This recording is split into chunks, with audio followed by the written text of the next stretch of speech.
How to change Instagram bio font. Hello everyone, welcome back to our channel. So let's dive right in without wasting any time. Also make sure to watch this video till the end. First of all, open up your Play Store, then tap on the source icon. Now type fancy text generator. Now click on search. Now tap on install.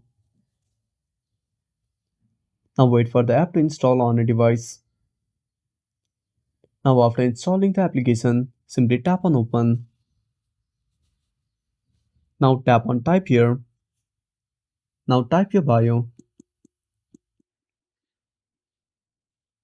Now find the font you want to choose and tap on copy. Now go back to the home screen. Then open up Instagram on a device. Now tap on profile at the bottom right corner. Now simply tap on edit profile. Now tap on bio. Now paste the text and tap on OK at the top right corner. Now simply go back. And that's it.